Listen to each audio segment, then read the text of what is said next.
السلام عليكم ورحمة الله تعالى وبركاته. بسم الله الرحمن الرحيم. ரியாது சாலிஹீன் பாடம் 224.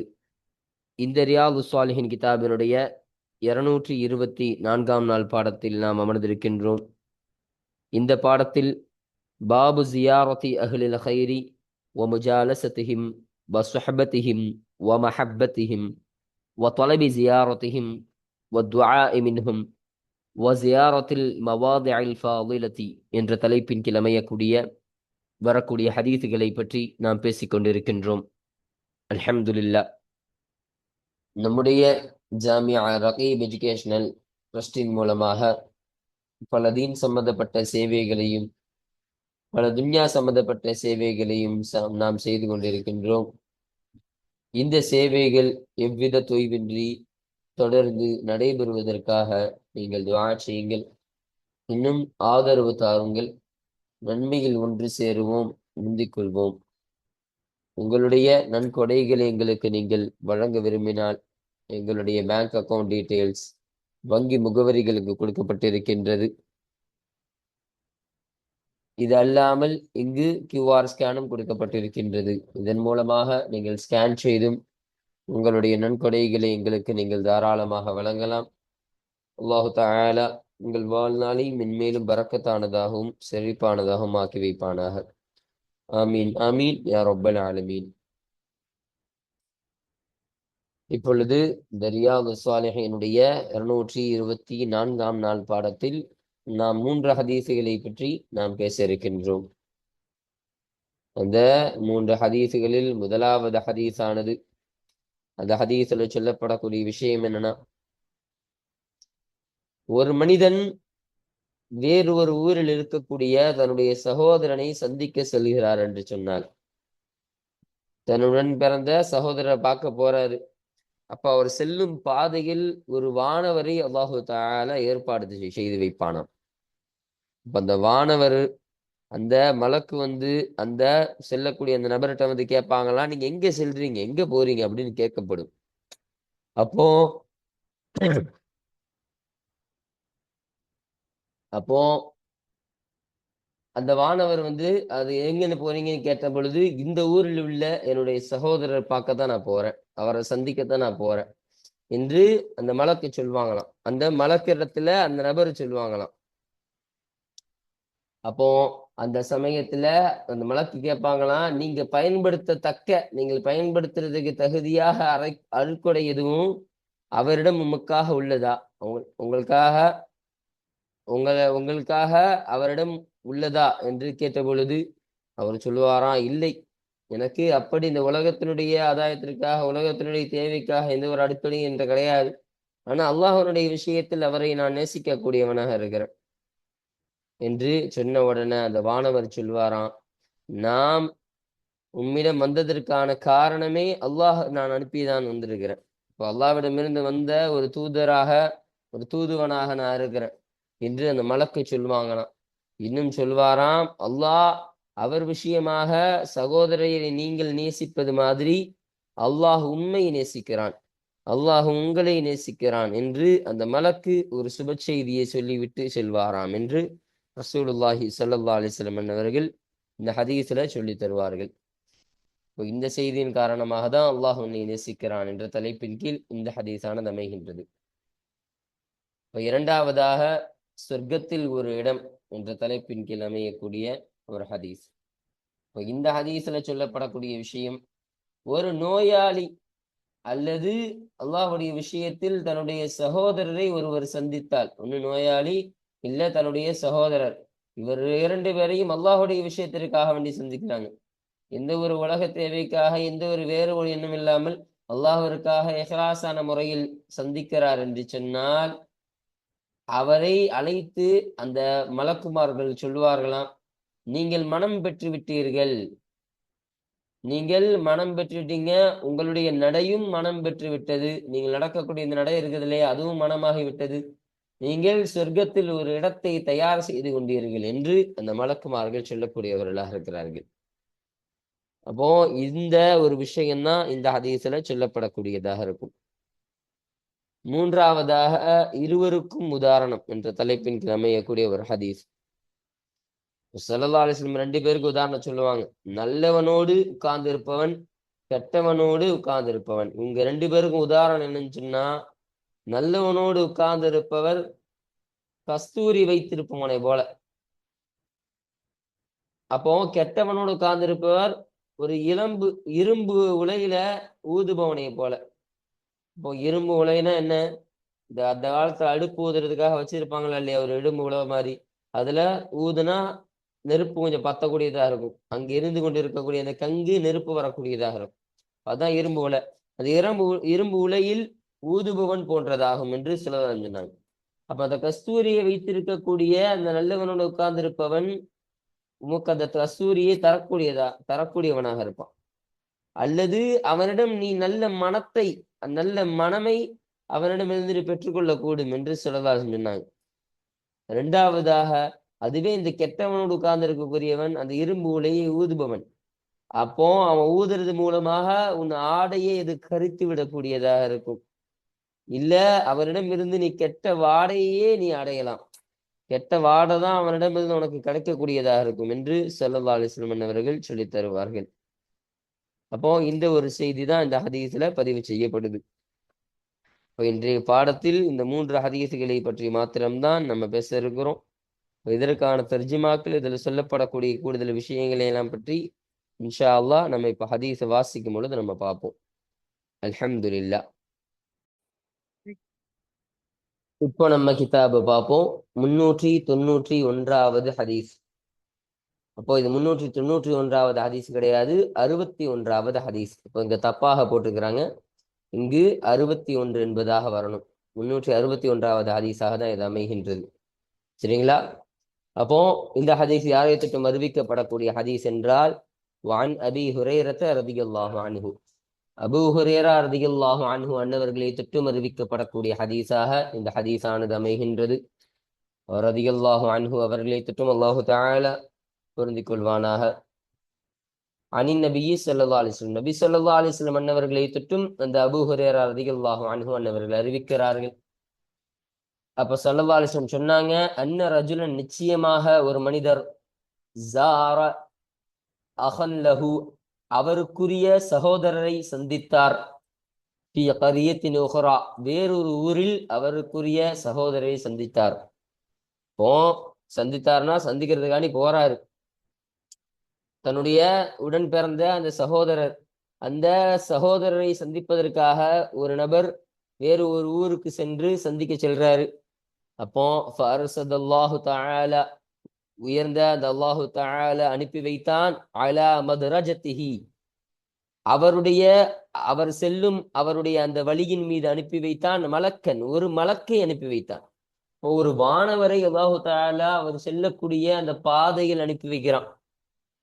அப்போ ஃபலம்மா அதா அலைஹி, அந்த ஒரு நபரிடத்தில் அந்த மலக்கு வந்த பொழுது, அந்த வானவர் வந்த பொழுது, கால, கேட்டார், ஐன துரீது, எங்கே நீங்கள் நாடுகிறீர்கள்? எங்க நீங்க நாடுகிறீங்கன்னா எங்க போறதுக்காக நீங்க நாடுறீங்க, நீங்க எங்க எப்படி ஓடோடி செல்றீங்க என்று அந்த மலக்கு அந்த நபர்கிட்ட கேட்கிறாங்க. அப்போ கால, அந்த நபர் சொன்னார், உரீது, நான் நாடுகிறேன், அகல்லி, எனக்குரிய சகோதரனை நாடுகிறேன், ஃபி ஹாதிஹில் கரியதி, இந்த ஊரில் இருக்கக்கூடிய எனக்குரிய என்னுடைய சகோதரன், அவனை நாடிதான் நான் செல்கிறேன். இப்போ அவரை பார்க்கறதுக்காண்டதான் நான் போயிட்டு இருக்கிறேன், இந்த ஊரில் அவர் இருக்கிறார் என்ற ஒரு விஷயத்தை அவர் சொல்றாரு. அப்போ கால, அந்த மலக்கு கேட்டாங்க, ஹல்லக அலைஹி, உன்னுடைய சகோதரனான அவரிடத்தில் உனக்கு இருக்கின்றதா, மின் நிஅமத்தின், அருட்கொடையிலிருந்தும் ஏதேனும் இருக்கின்றதா, தருப்புஹா, அதை நீ பயன்படுத்திக் கொள்வாய், அதை நீ பயன்படுத்தி கொள்வதற்கு தகுதியானது, அலைஹி, அவரிடமிருந்து. அப்போ உன்னுடைய சகோதரனிடத்துல உனக்கு ஏதாச்சும் அருட்கொடை இருக்குதாப்பா, நீ பயன்படுத்தத்தக்க அருட்கொடை எதுவும் அவரிடம் உமக்காக உள்ளதா, உனக்கு ஏதாச்சும் இருக்குதா அப்படின்னு கேட்கிறாங்க. அப்போ கால, அந்த நபர் சொன்னாரு, லா, கிடையாது, கைர அன்னி, நிச்சயமாக நான், அஹபப்தஹு, இங்க அஹபபத்தஹு என்பதாக போட்டிருக்காங்க, இது தவறு. அஹபபத்துஹு என்பதாக தான் வரணும் நுஸ்ஹாப்பல. அவரை நான் நேசம் கொள்கிறேன், பிரியம் வைக்கின்றேன், ஃபில்லாஹி தஆலா, உயர்ந்த அந்த அல்லாஹு தஆலாவுடைய விஷயத்தில் அவரை நான் நேசம் கொள்ளக்கூடியவனாக இருக்கிறேன் என்று சொன்னார். இப்ப என்ன சொல்றாங்கன்னா, அவரு அல்லாஹுடைய விஷயத்தில் அவரை பிரிய வைக்கக்கூடியவனாக இருக்கிறேன்னா, என்னுடைய சகோதரன் நல்லவராக இருக்கிறார், அல்லாஹ்வை நினைவு கூறக்கூடிய, அல்லாஹ்வை வணங்கக்கூடிய, அல்லாஹுடைய இபாதத் செய்யக்கூடிய ஒரு நல்ல சாலிஹான நபராக இருக்கிறார். இப்போ அவர் இருக்கக்கூடிய அந்த நிலையில அப்படி அல்லாஹுடைய விஷயத்தில் நான் அவரை ரொம்ப பிரியம் கொள்ளக்கூடியவனா இருக்கிறேன், எனக்கு அவர் ரொம்ப பிடிக்கும் என்ற ஒரு பதிலை அவர் அந்த மலக்கிடத்துல சொல்றாரு. அப்போ கால, இப்போ யாரு அந்த கால அந்த மலக்கு சொன்னார்கள், இன்னி, அப்பொழுது நிச்சயமாக நான் ரசூலுல்லாஹி இலைக்க, உங்களின் அருகாமையில் அல்லாஹ்விடமிருந்து அனுப்பப்பட்ட ஒரு தூதராக இருக்கிறேன். அப்போ உங்களின் பக்கம் அனுப்பப்பட்ட ஒருவராக தான் இருக்கிறேன். நான் ஒரு மலக்கு, நான் ஒரு வானவர், அல்லாஹ் உங்களின் பக்கம் நேர அனுப்பி வச்சான் என்ற ஒரு விஷயத்தை சொல்றாங்க.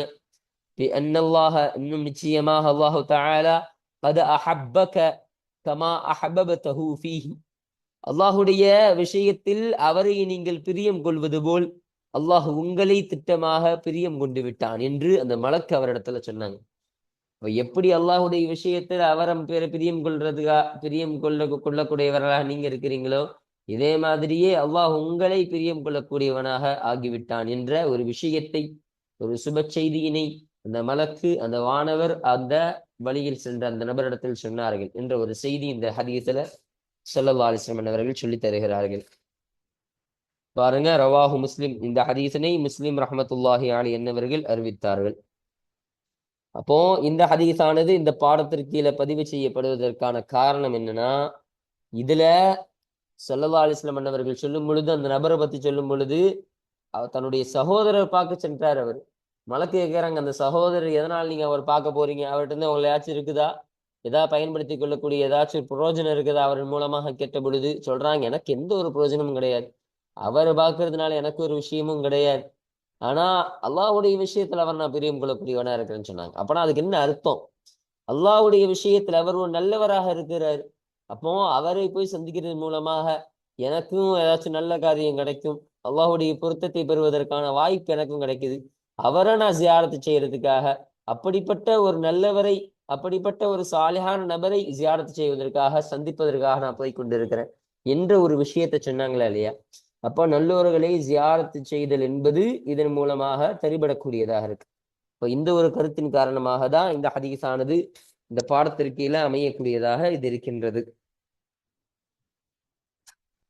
பாருங்க, யுகாலு அர்சதஹு லிகதா, அர்சதஹு லிகதா என்று சொல்லப்படும். எப்படி? இதா வக்கலஹு பிஹிஃப்திஹி, அவரை பாதுகாப்பதை கொண்டு இதற்கு அவன் பொறுப்பாக்கினான் என்ற அர்த்தத்திற்கு வரக்கூடியதாக இருக்கும். வக்கீலாகனா ஒரு சாட்சியாளராக, ஒரு பாதுகாப்பாளராக, ஒரு மெசேஞ்சர், அதாவது ஒரு தூதராக வைக்கலாம். இப்போ தூதராக அனுப்பி வைத்தான் என்ற ஒரு ரீதியில், என்ற ஒரு அர்த்தத்தில் வரக்கூடியதாக இருக்கும் என்பதை சொல்றாங்க. வல் மதுரஜத்து, இன்னும் மதுரஜத் என்ற அந்த வார்த்தையாகிறது அலா மதுரஜத்தின்னு சொன்னாங்களா இல்லையா, அதுவாகிறது பிஃபதஹில் மீமி வர் ராஇ, ராவிற்கும் மீமுக்கும் ஃபதஹ செய்வது கொண்டு வாசிக்கணும், மதுரஜத்திஹின்னு வாசிக்கணும் என்பதாக சொல்றாங்க. முதுரஜத்தோ மிதுரஜத்தோ என்பதாக வாசிடக்கூடாது, மீமுக்கும் ராவுக்கும் ஃபதஹ வைத்து வாசிக்க வேண்டும் என்ற ஒரு விஷயத்தை சொல்றாங்க. இப்போ அதனுடைய அர்த்தம் என்ன? அத்வரிய, வழி, செல்லக்கூடிய பாதை என்ற அர்த்தத்திற்கு இது வரக்கூடியதாக இருக்குன்னு சொல்றாங்க. வமஅனா தருப்புஹா, தருப்புஹா என்பதற்கான அர்த்தம் என்ன? தகூமு பிஹா, அதை கொண்டு நீ நிலையாக நிற்பாய். நிலையாக நிற்பாய்னா அதை கொண்டு நீ பயன்படுத்தி கொள்வாய், அதை கொண்டு நீ நிலையை பெற்றுக் கொள்வாய் என்ற அர்த்தத்திற்கு வரக்கூடியதாக இருக்கும். வதஸா, இன்னும் நீ விரைவு பெற்றுக் கொள்வாய், ஃபீ ஸலாஹிஹா, அந்த விஷயத்தினுடைய நன்மையின் விஷயத்தில், அந்த நியாமத்தின் நன்மையின் விஷயத்தில் நீ விரைவுபடக்கூடியவனாக இருப்பாய். அப்போ அந்த நியாமத்தின் மூலமாக ஏதாவது விஷயம் உனக்கு நிறைவேறக்கூடியதாக இருக்கும் சீக்கிரம், அதன் மூலமாக உன்னுடைய தேவைகள் பூர்த்தி படக்கூடியதாக இருக்கும் என்ற அர்த்தத்திற்கு தருப்புஹா வரக்கூடியதாக இருக்கும் என்பதை நமக்கு சொல்றாங்க. இப்போ இதுதான் 391வது 361வது ஹதீஸு. அடுத்தபடியாக இந்த 362வது ஹதீஸை நம்ம பார்ப்போம். இந்த ஹதீஸை யாரை தொட்டும் அறிவிக்கப்படக்கூடிய ஹதீஸ் என்றால் அன்ஹு, மீண்டும் அந்த அபூ ஹுரைரா ரலியல்லாஹு அன்ஹு அவர்களை தொட்டும் அறிவிக்கப்படக்கூடிய ஹதீஸாக இது அமையுது. இப்போ இந்த ஹூடைய மீது இதற்கு முந்தைய ஹதீஸான இந்த ஹதீஸுடைய அறிவிப்பாளரான இந்த அபூ ஹுரைரா ரலியல்லாஹு அன்ஹு அவர்களை பார்த்து மீளக்கூடியதாக இருக்கு.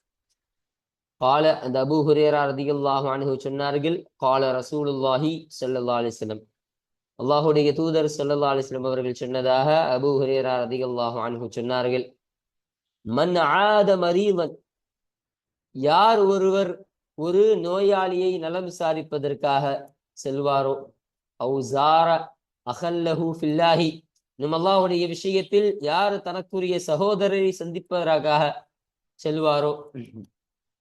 அப்போ ஒண்ணு நோயாளியை விசாரிப்பதற்காக ஒரு நபர் செல்றாரு, ரெண்டாவது அல்லது அவருக்குரிய சகோதரர் அந்த சகோதரரை பார்க்கறதுக்காக சந்திப்பதற்காக ஒருவர் செல்றாரு. என்ன விஷயத்துல? அல்லாஹுடைய விஷயத்தில், அல்லாஹுடைய நன்மையை நாடியவராக இருக்கும் அந்த நிலையில சந்திக்க போறாரு. வேற ஒரு தேவைக்காக வேண்டி கிடையாது. அவர்கிட்ட போய் ஏதாவது காசு கேட்கலாம், அவர்கிட்ட போனா இன்ன தேவை நிறைவேறும், இப்படிப்பட்ட ஒரு கோரிக்கை எடுத்து நம்ம போலாம், அப்படி என்ற முறாதெல்லாம் கிடையாது, அந்த நாட்டத்தெல்லாம் கிடையாது. அல்லாஹ்வுடைய விஷயத்தில் ஒருத்தர் அவருடைய சகோதரரை சென்று பார்க்க போகிறார், ஜியாரத்து செய்தால் என்று சொன்னால், நாதாஹு முனாதின், அழைப்பாளர் அவரை அழைப்பார், வானவர் அவரை அழைக்கக்கூடியவராக இருப்பார். அழைத்து சொல்வாங்களாம், பி அன் திபுத்த, திட்டமாக நீங்கள் நிச்சயமாக நீங்கள் மனம் பெற்று விட்டீர்கள், நீங்கள் மனமுடையவராக ஆகிட்டீங்க, நல்ல மனம் வரக்கூடியவராக நீங்க ஆகிட்டீங்க என்று சொல்வார்கள். நல்லதாகி விட்டீர்கள், நல்லவராகி விட்டீர்கள். திபுத்தனா எல்லா இடத்தும் எடுத்துக்கொள்ளலாம், மனமாகவும் எடுத்துக்கொள்ளலாம், இல்ல திபுத்த நல்லவராக நீங்க ஆகிட்டீங்க, பரிசுத்தமானவராக நீங்க ஆகிவிட்டீர்கள் என்பதாக எடுத்துக்கொள்ளலாம். இன்னும் வத்தாப மம்ஷாக்க, இன்னும் உங்களுடைய நடையும் நல்லதாகிவிட்டது, மனமாகிவிட்டது. இப்போ நீங்க நடக்கக்கூடிய அந்த நடையும் மனமாகிவிட்டது, நடக்கக்கூடிய அந்த நடையும் நல்லதாகிவிட்டது என்று சொன்னார்கள். இன்னும் மினல் ஜன்னதி, சுவனத்திலிருந்தும் நீங்கள் உரிமையாக்கி கொண்டீர்கள், நீங்கள் சுவனத்திலிருந்தும் நீங்கள் சொந்தமாக்கி கொண்டீர்கள், மன்சிலன், ஒரு இடத்தினை நீங்கள் சொந்தமாக்கி கொண்டீர்கள். அப்போ நீங்கள் தயார் செய்து கொண்டீர்கள், தயார் செய்து கொண்டீர்கள் என்பதாக வைத்தால் கரெக்டாக இருக்கும். அப்போ சுவனத்திலிருந்து ஒரு இடத்தினை நீங்கள் தயார் செய்து கொண்டீர்கள். அப்போ இப்படிப்பட்ட ஒரு செயல் செய்தது காரணமாக சுவனத்துல உங்களுக்கு ஒரு இடத்தை நீங்க தயார் செஞ்சுட்டீங்க, நீங்க அதை உருவாக்கி வச்சுட்டீங்க, எல்லாம் உங்களுக்கு என்று சுவனத்தில் ஒரு இடத்தை கொடுத்துட்டான் என்று அந்த மலக்குமார் அவரை பார்த்து சொல்லக்கூடியவராக இருப்பார்கள் என்ற செய்தியினை இந்த ஹதீஸின் மூலமாக நமக்கு பதிவு செஞ்சு தராங்க. பாருங்க, ரவாஹு திர்மிதி, இந்த ஹதீஸினை திர்மிதி ரஹ்மத்துல்லாஹி அலைஹி என்னவர்கள் அறிவித்தார்கள். வகால, இன்னும் அது திர்மிதி ரஹ்மத்துல்லாஹி அலைஹி சொன்னார்கள், ஹதீஸுன் ஹசனுன், ஹசனான ஹதீஸ் என்பதாக இந்த ஹதீஸினை திர்மிதி ரலியல்லாஹு அன்ஹு சொன்னார்கள். வஃபீ பஅதின் நுஸ்ஹை, இன்னும் சில நுஸ்ஹாக்கல்ல, இன்னும் மற்ற ஏனைய பிரிண்டுகள்ல சில நுஸ்ஹாக்கல்ல பிரிண்ட், இன்னும் பல கிதாபுகள்ல கரீபுன், இதே கரீபான ஹதீஸ் என்பதாக சொல்லியிருக்கின்றார்கள் என்ற ஒரு செய்தியினை இங்கு நமக்கு பதிவு செஞ்சு தராங்க. இந்த ஹதீஸானது இந்த பாடத்திற்கு கீழே பதிவு செய்யப்படுவதற்கான காரணம் என்ன? இதுலையும் இங்கு சொல்லக்கூடிய விஷயம் என்ன? ஒருத்தவர் ஒரு நோயாளியை நலம் விசாரத்துக்காக செல்றாரு, இல்ல தன்னுடைய அல்லாஹுடைய விஷயத்தில் தன்னுடைய சகோதரரை சந்திப்பதற்காக ஜியாரத்து செய்யறதுக்காக செல்றாங்கன்னு சொன்னா, அவருக்கு அவருடைய நடையானது, அவரும் சுத்தமாகிவிட்டார், அவருடைய நடையும் மனமாகிவிட்டது, சுவனத்திற்கென்று அவருடைய இடத்தை தயார் செய்து விட்டார்கள் என்பதாக எல்லாம் சுப செய்தி சொல்லப்படுமா இல்லையா? அப்போ இதன் காரணமாக தான், இப்படி ஒரு செயல் காரணமாக தான். அப்ப அல்லாஹ்வுடைய விஷயத்துலன்னு சொன்னா நன்மையை நாடியவராக அந்த நல்லோரான அந்த தன்னுடைய சகோதரரை சந்திப்பதற்காக போறாரு. அவருக்கு வேற எந்த நோக்கம் கிடையாது, அல்லாஹுதான் நோக்கம், அல்லாஹ்வுடைய நன்மை தான் நோக்கம். அப்ப அதன் காரணமாக இத்தகைய நன்மை என்பதை இங்கு சொல்வதன் காரணமாக தான், இந்த ஒரு கருத்தின் காரணமாக தான் இந்த ஹதீஸானது இந்த பாடத்திற்கீழ் அமையக்கூடிய காரணமாக இது அமைகின்றது. இப்போ அடுத்தபடியாக 363வது ஹதீஸை நம்ம பார்ப்போம். இந்த ஹதீஸ் யாரை தொட்டும் அறிவிக்கப்படக்கூடியதாக இருக்கின்றது என்றால், வான் அபி மூசல் அஷ்அரி ரலியல்லாஹு அன்ஹு, அஷ்அரி கோத்திரத்தை சார்ந்த அபு மூசா ரலியல்லாஹு அன்ஹு அன்னவர்களை தொட்டும் அறிவிக்கப்படக்கூடிய ஹதீஸாக இது இருக்கு. ரதியல்லாஹு அன்ஹு அவர்களை தொற்றும் அல்லாஹு தஆலா பொருந்திக் கொள்வானாக. அண்ணன் நபிய ஸல்லல்லாஹு அலைஹி வஸல்லம் நிச்சயமாக நபி ஸல்லல்லாஹு அலைஹி வஸல்லம் அன்னவர்கள் கால அவர்கள் சொன்னார்கள், இன்னமா மஸலுல் ஜலீஸி ஸாலிஹி, நிச்சயமாக உதாரணம் அமைவதெல்லாம் உதாரணம் எல்லாம் எத்தகைய உதாரணம்? சாலிஹான நல்ல நண்பர் கூட அமருபவருக்கும் வஜலீசி சூஇ, இங்க வஜலீசி சூஇ என்பதாக சும்மா சாதாரணமா வந்திருக்கு. இந்த வாவுக்கும் ஜீமுக்கும் இடையில ஒரு அலிஃப்லாம் வரணும். வல் ஜலீசி சூஇ என்பதுதான் இங்கு சரியானதாக இருக்கும். இது நுஸ்ஹா பல பிரிண்டிங் மிஸ்டேக். சரிங்களா? இப்ப இதற்கான அர்த்தம் என்ன? இன்னும் தீய நண்பர் கூட அமருபவருக்கும் உதாரணமாகிறது தஹாமிலில் மிஸ்கி. அந்த நல்லவர்களை பத்தி முதலாவதா உதாரணம் சொல்றாங்க. அவன் யாரு? கஹாமிலில் மிஸ்கு, கஸ்தூரி. மிஸ்குன்னு சொன்னா மிஸ்கு, அந்த கஸ்தூரி, அந்த கஸ்தூரியை சுமந்து கொண்டிருப்பவரை போல, கஸ்தூரியா தன்னுடைய கையில் வைத்து கொண்டிருப்பவரை போல என்று சொல்லதாக சொன்னாங்க. வஜலீசி சூஇ, அந்த தீயோரோடு உட்காரக்கூடியவர்கள் அவர்கள் எத்தகையவர் என்று சொன்னால் வனாஃபிகில் கீரி. என்னது நாஃபிகில் கீரினா? இரும்பு குவளையை ஊதக்கூடியவர். அப்போ அந்த காலத்துல அந்த அடுப்பு பத்த வைக்கிறதுனா இரும்பு குவளையை கொண்டு ஊதுவாங்க. அந்த நெருப்பு பத்துறதுக்காக, அங்க கங்குல இருக்கக்கூடிய இந்த தீ பற்றுவதற்காக அந்த இரும்பு கம்பியை தன்னுடைய வாயில வச்சு ஊதுவாங்க. அப்படி ஊதுவதன் மூலமாக அது பற்றி எரியும். அதை சூடுபடுத்தி அதை கரியாக்கி கொண்டு அதை பற்றி எரிய வைக்குமா இல்லையா? அப்படி அந்த இரும்பு குவளையை தன்னுடைய கையில் வைத்திருப்பவனை போல, அதை ஊதக்கூடியவனை போல என்று ஸல்லல்லாஹு அலைஹி வஸல்லம் சொன்னாங்க. சொல்றாங்க பாருங்க, ஃபஹாமிலுல் மிஸ்கி, அந்த கஸ்தூரியை கையில் வைத்திருப்பவன், இந்த கஸ்தூரியை சுமந்தக்கூடியவன், சுமந்து கொண்டிருப்பவன், இம்மா யுஹதியக்க, உங்களுக்கு அதை கொடுக்கக்கூடியவனா இருப்பான், உங்களுக்கு அதை கொடுப்பதை அவன் நாடுவான். அப்போ அந்த கஸ்தூரியை உங்களுக்கு அதை கொடுக்க அவன் நாடுவான். அந்த கஸ்தூரியை உங்கள் கையிலும் கொடுத்து உங்களுக்கும் அதற்கான மனமை நீங்களும் பெற வேண்டும் என்பதற்காக ஒரு எண்ணமுடையவராக இருப்பார். இம்மா மின்ஹு, அந்த கஸ்தூரியிலிருந்து நீ அதை விலைக்கு வாங்குவாய். இம்மா இன்னும் அந்தஜித மின்ஹு, அவரிடமிருந்து நீங்கள் பெற்றுக்கொள்வீர்கள். நீங்கள் பெற்றுக்கொள்வது ரிஹன் தய்யிபத்தன், ஒரு நல்ல ஒரு வாசத்தை, ஒரு நல்ல ஒரு மனமை நீங்கள் அவரிடமிருந்து பெற்றுக்கொள்ளக்கூடியவராக இருப்பீர்கள். ஒரு நல்ல வாசத்தை, ஒரு நல்ல மனத்தை, அந்த கஸ்தூரியை கையில வைத்து கொண்டிருப்பவரிலிருந்து பெற்றுக்கொள்ளக்கூடியவரா இருப்பீங்க. ஆனா கீரி, இன்னும் அந்த இரும்பு குவளையை ஊதக்கூடியவர் இருப்பார் இல்லையா, அவர் இம்மா சியாபக, உங்களுடைய ஆடையை கரிக்கக்கூடியதாக இருக்கும். உங்களுடைய ஆடையை அவர் கரித்து விடுவார். இப்போ அந்த இரும்பு குவளையை அவர் ஊதுற மூலமாக உங்களுடைய ஆடை அழுக்காக கூடியதாக தான் இருக்கும். இம்மான் தஜிதமின்ஹு, இன்னும் அவரிடமிருந்து நீங்கள் பெற்றுக்கொள்வதெல்லாம் ரிஹன் முன்தினஜத், முன்தினத்தன். அப்போ முன்தினத்தன்னா நாற்றம். அப்போ துருநாற்றம் இருக்கா இல்லையா, கெட்ட வாடை. அப்போ கெட்டதான ஒரு வாடையை அவரிடமிருந்து நீங்கள் பெற்றுக்கொள்ளக்கூடியவர்களாக தான் இருப்பீங்க என்று ஸல்லல்லாஹு அலைஹி வஸல்லம் அவர்கள் சொன்னார்கள். இப்போ இந்த செய்தியை தான் இந்த ஹதீஸ்ல பதிவு செஞ்சு தராங்க பாருங்க. முத்தஃபகுன் அலைஹி, இந்த ஹதீஸனை புகாரி முஸ்லிம் ரஹ்மத்துல்லாஹி அலைஹிமா அவர்கள் இருவரும் இத்திஃபாக் செய்து சேர்ந்து அறிவித்த ஹதீஸாக இந்த ஹதீஸானது இருக்கின்றது என்பதை சொல்றாங்க.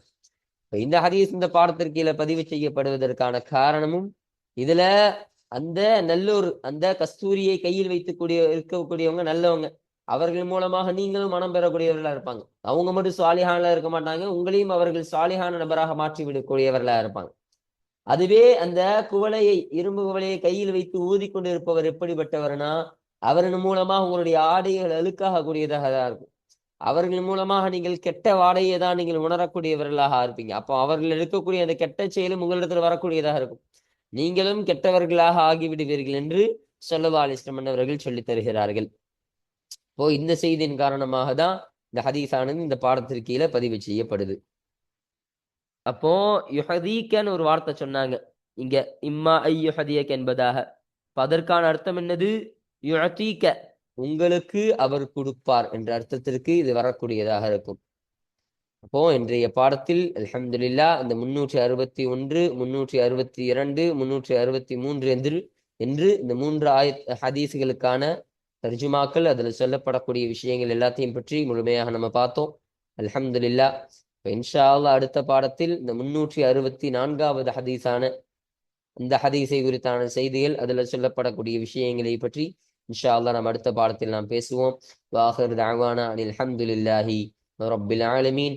அஸ்ஸலாமு அலைக்கும் வரஹ்மத்துல்லாஹி தஆலா வபரகாத்துஹு.